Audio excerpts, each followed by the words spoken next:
All right, so let's add the colors. Select the face, select the material, and this will be the first time we are treating colors in this course. So I'll take a little bit of time to explain, but not too in depth. Okay, so select your mesh, click on New, and this is your base color. Okay, so select this part, and then you can switch the color.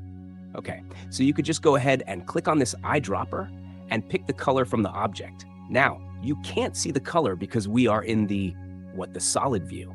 Select the material preview, and now you can see the color. Okay. So the object should be a bit shiny. Right now it's flat. That's because we have metallic set to 0 and roughness set to 0.5. So let's increase the metallic value to 0.7 and then the roughness to 0.3, okay? And then we can reduce the specular to somewhere around 0.65.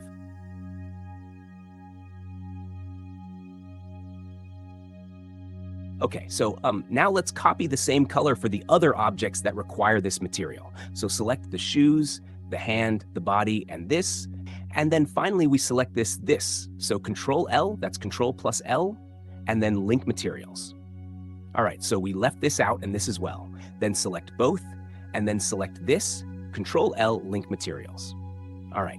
Now for the black piece, let's select this, new material, select the base color, and then move this slider down until you have something that looks like gray. We are not going entirely black. So metallic 0.7 and roughness 0.3, if I remember correctly. Let's see, 0.3. Okay, so select this, and this. So basically every part that needs to be black, select everything. And then finally you select the black material that was added earlier on. So Control L, link materials. Okay, so we left out some parts. Make sure you select everything and then link materials.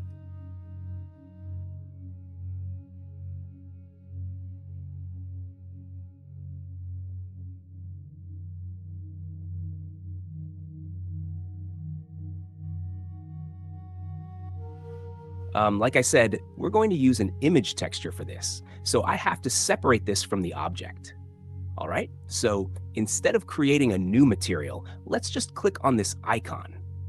This icon makes the material that is already on the object appear to be a new material, okay? If I were to just go in here and try to change the color, it would affect everything else, okay? I don't want that. So I'll just click on this icon. It renames the material into material.007. So this is now a new material different from our previous material. Now we can change the color to white. Okay, so just drag the saturation back down to 0, and then let's pull this down a bit so it's more like gray. Okay, so we can copy the material for this object. And then, since it was from an existing material, it already has the settings that we had before, which are 0.3 and 0.7 for the metallic and roughness.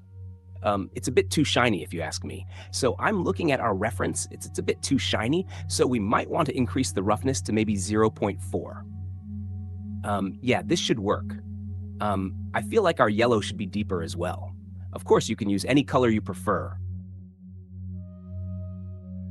Okay, so the backside, we can also change this color to gray, link materials.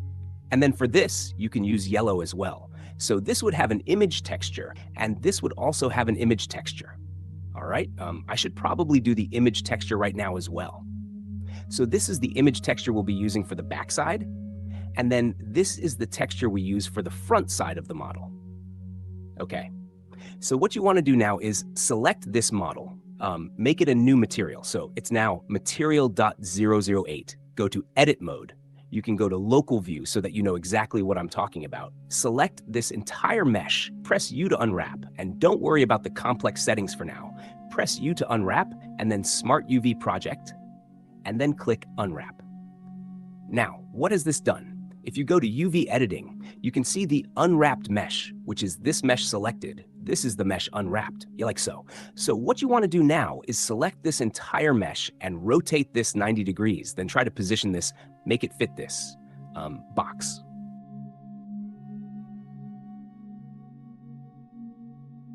Okay, so click open and select the travel texture. Okay.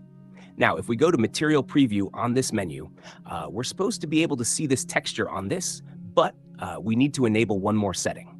So we go to Shading, select this, Control T, And you will have this option only if you have enabled Node Wrangler in the preferences, if you were following my tutorial from the beginning.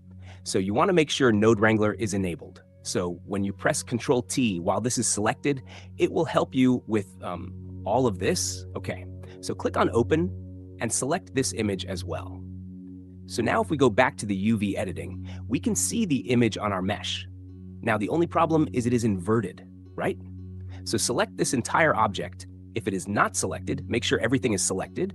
And then if you're not seeing it here, you're probably not selecting this image. So you want to make sure the entire object here is selected, right? Then you go to this place, select everything as well. Then you press S and X, then S and X, then -1, mirror on X. Okay, so then now you can move it up on the Y-axis, something like this. So let's bring back the other object so we can see exactly where it should fit. Okay, I just went out of the local view on this menu. So if I move this G and Y, you can see it's sliding across. Okay, so you just want it to fit the model exactly where it makes sense.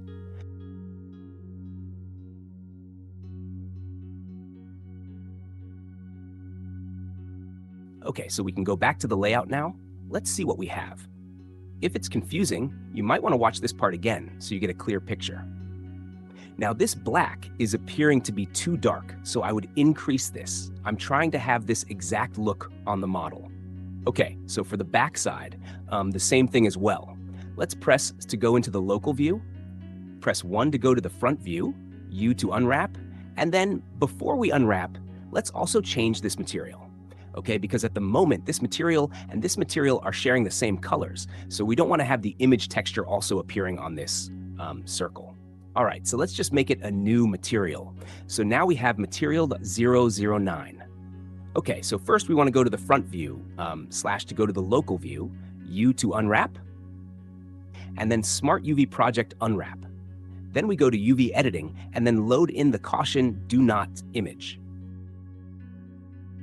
Just go to the back, and then just like before, it's not appearing. So go to the shading, select this object, this node tree, Control T, open, and then select this image, right?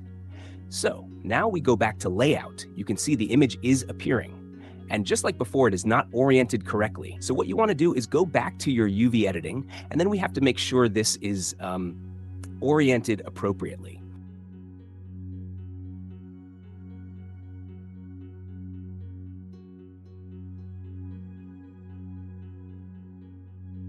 Then try to position this, all right? Try to position this. You can scale on the X or scale on the Y, right? So now we can see what we have, right?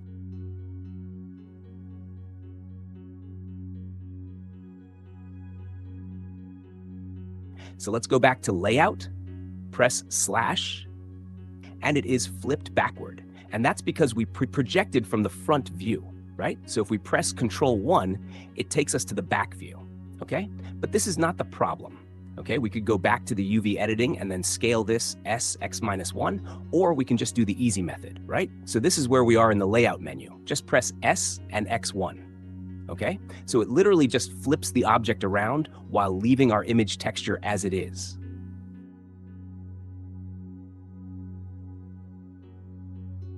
You might want to change the metallic and roughness settings. Let's see, 0.4, so that it matches with everything else. Okay, so remember, you can always tweak your color to your preferred color. Everything that is yellow is being controlled from this point. You can use any color you prefer. So maybe you want your robot to be the danger robot, right? You could use this. It might be too saturated. So yeah, you get the idea. So this brings us to the end of this modeling section. I will see you in the next lesson where we'll be adding a rig to this model. And for the final part of this course, we will be making a walk cycle. Thank you very much, and I'll see you again.